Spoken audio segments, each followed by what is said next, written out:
What's up, YouTube? Drew here, and I got a different one for you today. It's not about fixing a car. It's not about building a car.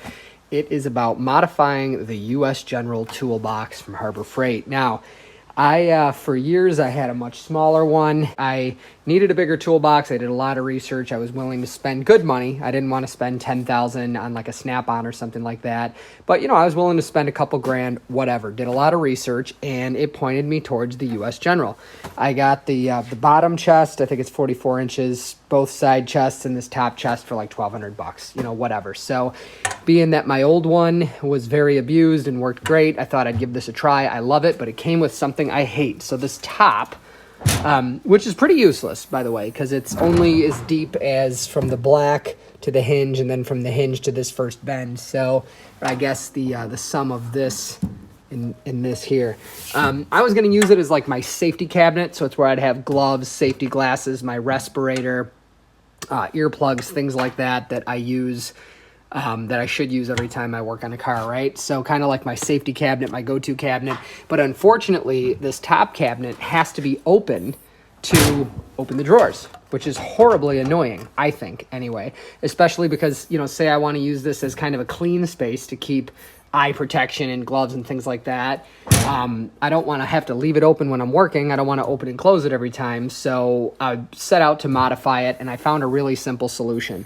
So this side is locked, of course. This side I've already modified, and it's not. And all I did was, basically what happens is there's these, it's not rocket science at all, but these move up and down based on this hinge assembly right here, right? And they stick in those. So all I did was I took a little punch and my trusty brass hammer, that's also from Harbor Freight, and I ground out made in China. I was gonna put like my name or a scripture about working hard. Anyway, point is I knocked out the pin.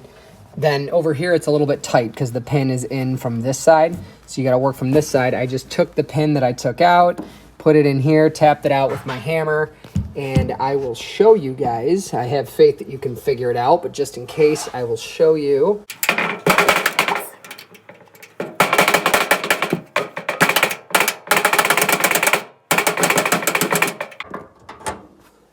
Then now these come out a little bit difficult because they have this little notch right here. See that little point?